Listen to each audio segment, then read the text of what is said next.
அன்பார்ந்த பகுஜன் திராவிட வாக்காள சகோதர சகோதரிகளே, உங்கள் அனைவருக்கும் பகுஜன் திராவிட கட்சியின் வாழ்த்துக்களும் வணக்கங்களும். பாகுபாடற்ற சுதந்திர ஆட்சி அமைக்க பகுஜன் திராவிட கட்சி 2024 பாராளுமன்ற தேர்தல் வேண்டுகோளை உங்களிடம் சமர்ப்பிப்பதில் மற்றற்ற மகிழ்ச்சி அடைகின்றேன். அன்பர்களே, இந்தியாவில் ஜனநாயகத்தை நிலைநாட்ட நமது முன்னோர்கள் பல கடுமையான போராட்டங்களை முன்னெடுத்தனர். ஏனென்றால் ஜனநாயகத்தின் மூலம் ஏமாற்றி பிழைக்கும் சுரண்டல்காரர்களிடமிருந்து வெகுஜனங்களையும் இயற்கை வளங்களையும் காப்பாற்ற முடியும் என்ற நம்பிக்கை அவர்களுக்கு இருந்ததால் அதற்காக அவர்கள் இரத்தம் சிந்தினார்கள் என்பதில்லை. இதன் விளைவாகத்தான் இன்றைக்கு நாம் ஜனநாயகத்தை ஏற்றுக்கொண்ட நாட்டில் இருக்கின்றோம். ஆகையால் முதலில் ஜனநாயகத்தின் மதிப்பை நாம் தெரிந்து கொள்ள வேண்டும். அப்போதுதான் ஜனநாயக நாட்டில் நாம் ஒவ்வொருவரும் நிம்மதியாக வாழ முடியும். அந்த அடிப்படையில் தான் ஒரு மனிதன் ஒரு வாக்கு, ஒரு வாக்கு ஒரு மதிப்பை, அதாவது ஜனநாயக நாட்டில் ஒரு மனிதனுக்கு ஒரு வாக்குதான், ஒரு வாக்குதான் ஒரு மதிப்பு. மனிதனுக்கு மனிதன் வாக்கோ அல்லது வாக்கின் மதிப்போ மாறுபடுவதில்லை. இந்திய சமுதாயத்தில் உயர்ந்த சாதியாக இருந்தாலும் சரி, தாழ்ந்த சாதியாக இருந்தாலும் சரி, பிரதமராக இருந்தாலும் சரி, சாதாரண கூலி தொழிலாளியாக இருந்தாலும் சரி,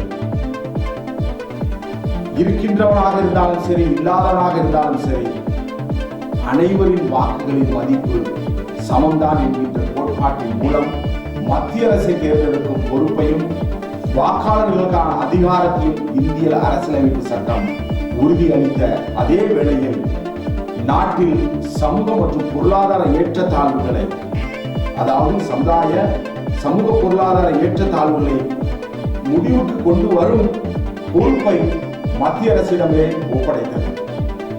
மத்திய அரசு தான் அனைத்து விதமான அதிகார பலத்தை படைத்தது மத்திய அரசு தான்.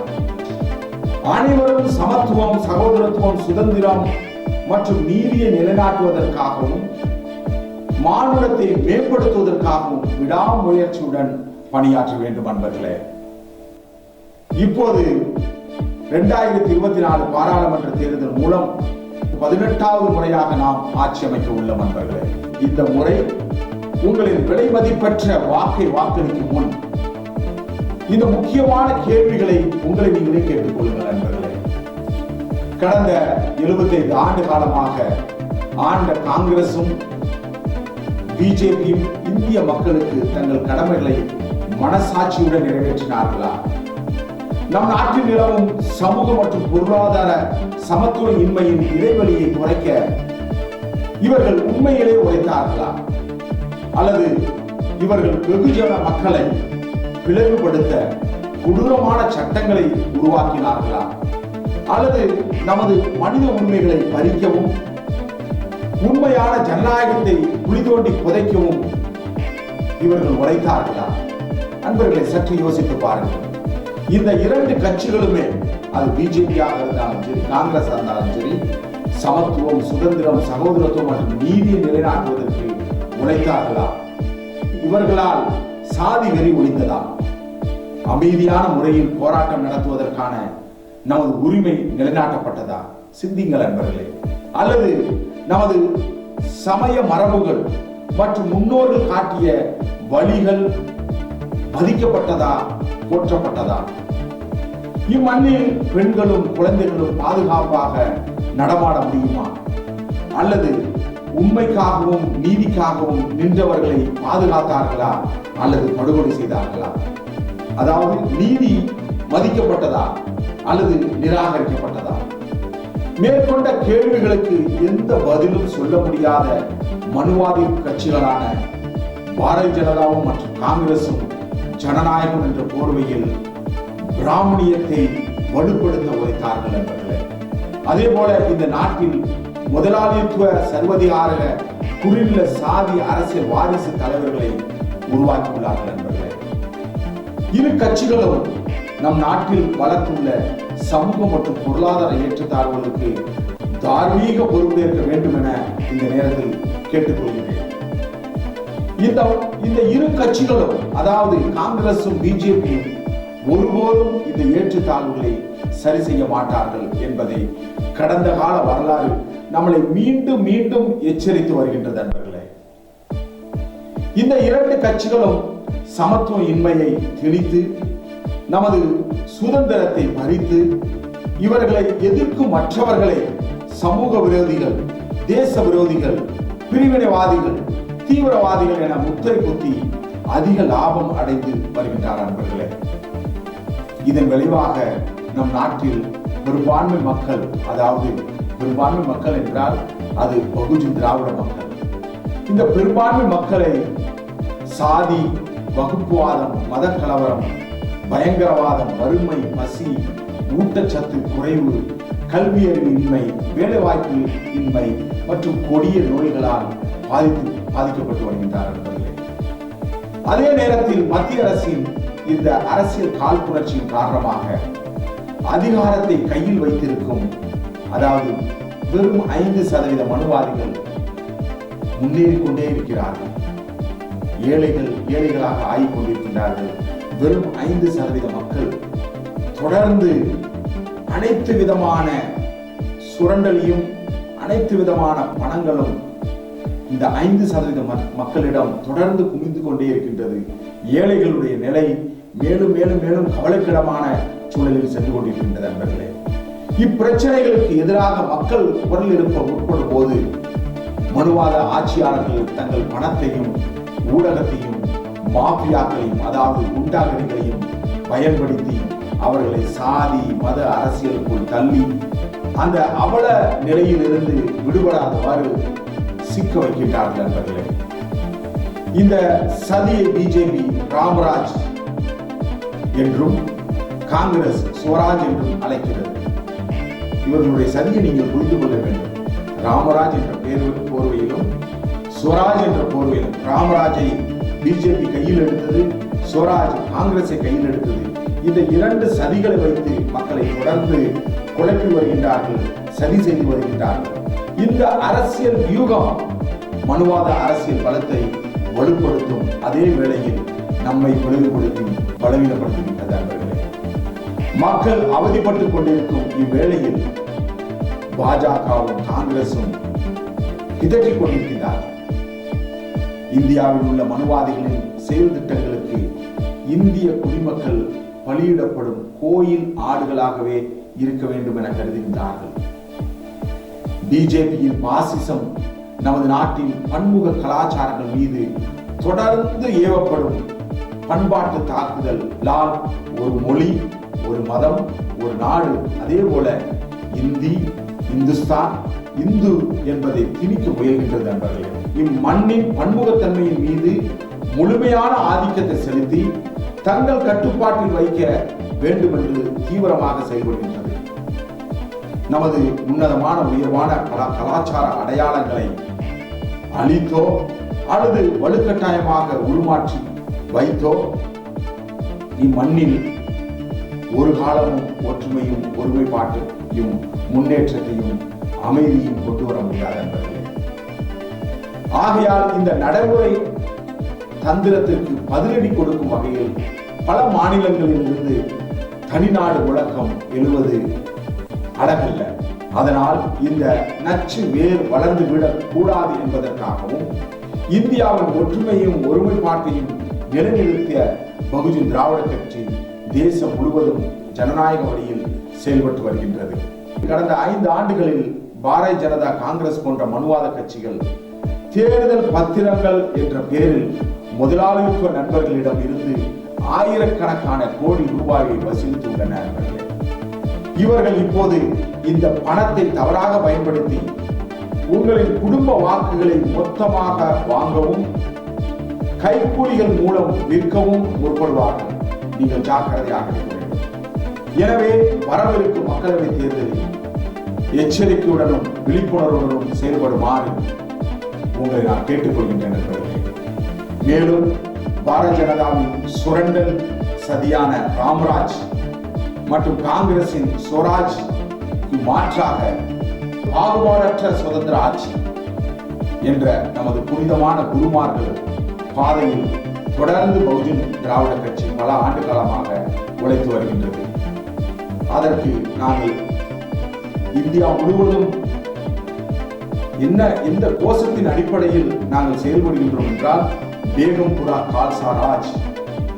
இந்த பேகம்புரா கால்சா ராஜ் என்றால் பாகுபாடற்ற சுதந்திர ஆட்சி. அதனுடைய பொருள் நமது மண்ணில் பிறந்த குரு ரவிதாஸ், குரு கபீர், குரு நானக் மற்றும் குரு கோவிந்த் சிங், ஐயா வைகுண்டர், வள்ளலார், பல சித்தர்கள் போன்ற சிறந்த குருக்களின் சமத்துவ போதனைகளை செயல்படுத்துவதன் மூலம் மனிதனையும் செழிக்கும் அன்பர்களே. குருக்களின் பாகுபாடற்ற சுதந்திர ஆட்சி என்பதன் பொருள் சாதிய பாகுபாடு இல்லாத, வர்க்க ரீதியான ஏற்றத்தாழ்வுகள் இல்லாத, மத பயங்கரவாதம் இல்லாத, அநீதி மற்றும் அட்டுழியம் இல்லாத ஆட்சி முறை நாட்டில் இருக்கும். மேலும் பகுஜன் திராவிட கட்சி நாட்டில் அமைக்கும் ஆட்சி முறையில் அனைவருக்கும் வேலை, அனைவருக்கும் சமமான தரமான கல்வி, அனைவருக்கும் உணவு, அனைவருக்கும் குடியிருக்க வீடு, அனைவருக்கும் நல்ல ஆடைகள் உறுதி செய்யப்பட்டிருக்கும். நவீனமயமாக்கல் மற்றும் தொழில்மயமாக்கல் உருவாக்கப்பட்டிருக்கும். கட்டுப்பாடற்ற ஜிஎஸ்டி வரி ரத்து செய்யப்படும். நாட்டில் சமத்துவம், சுதந்திரம், சகோதரத்துவம் மற்றும் நீதி நிலைநாட்டப்பட்டிருக்கும். சட்ட உதவிகள் அனைவருக்கும் உறுதி செய்யப்பட்டிருக்கும் மற்றும் எல்லை பாதுகாப்புக்கான அணுகுமுறை உறுதி செய்யப்பட்டிருக்கும். இப்பொழுது அது மிகப்பெரிய கேள்விக்குறியாக இருக்கின்றது. இந்த மகத்தான நாட்டை உருவாக்குவதற்கான திட்டத்தை வகுத்தவர்கள் குரு ரவிதாஸ், குரு கபீர் போன்றவர்கள். இந்த திட்டத்தின் தொலைநோக்கு பார்வையையும் தேவையையும் மற்றும் மானுட சமூகம் வளர வேண்டிய அவசியத்தை உணர்ந்து குரு நானக், குரு கிராந்த் சாஹிப்பை பதிவு செய்து வைத்துள்ளனர். அவருக்கு பிறகு சீக்கிய குருக்கள் இதை நடைமுறைப்படுத்த உழைத்தார்கள் என்பவர்கள். மகாத்மா ஜோதிபா பூலே, சத்ரபதி சாகுஜி மகாராஜா, பெரியார், நாராயண குரு, அயோத்திதாசன் சிந்தனை சிற்பி சிங்காரவேலன், காமராஜர், தியாகி இமானுவேல் சேகரனா, மாவீரர் பழனி பாபா மற்றும் பகுஜன் தலைவர் மாண்புமிகு தந்தை கன்சிராம் போன்றவர்கள் குருக்கள் செய்த பணியினை வெற்றி பெறுவதற்கான செயலில் செயல்பட்டனர். நண்பர்களே, இன்று பாகுபாடற்ற சுதந்திர ஆட்சியை நடைமுறைப்படுத்தும் பணியில் தந்தை கன்சிராமுக்கு பிறகு தேசம் முழுவதும் என்னுடைய தலைமையில் செயல்பட்டுக் கொண்டிருக்கின்றார்கள் என்னுடைய தொண்டர்களும் வெகுஜன மக்களும்.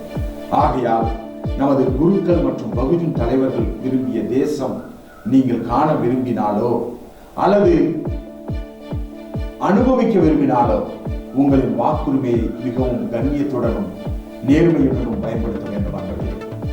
அப்போதுதான் உணர்ச்சிக்கும் பகுதறிவுக்கும் இடையிலான இந்த ஜனநாயக போரில் யார் வெற்றி பெற வேண்டும் என நீங்கள் தீர்மானிக்க முடியும்.